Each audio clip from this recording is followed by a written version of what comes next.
man! Gukdon sa iro o gukdon ka sa imong giutangan? Doon ko sa kuan, sa iro. Umatay man tanog mapaaka, nagagrabe naman sila anak, Sa aso, syempre. Oo. Kasi kakagatin ako. Mas masakit yun. Bakit ko naman tatakban yung utang ko? Dapat bayaran ng utang. Yeah. Kanang doon sa ero. Kaya may possibility nga mamatay to kay bas mapaaka niya to ba niya marabis. Doon sa giutangan. Hadlok mo. Ay, mas kusog mugukod ang giutangan kaysa iro. Ang iro friendly man. Yang giutangan. Ang giutangan sometimes dili naman friendly. Ay, manggukod sa nangutang na ka.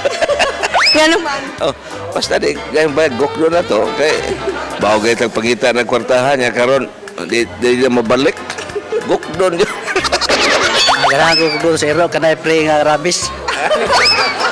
Ang natural man na ang nangutang ang giutangan mong ningil mo gukod. Sa iro lang ma'am, kay may itong iro kay inig dimto kapas. Ang giutangan. Samot na di kapas. Mas mayo hari sa giutangan kay pwede pa makalihay. Ang iro di ay. Dili mudas magyud na lisod. Saman!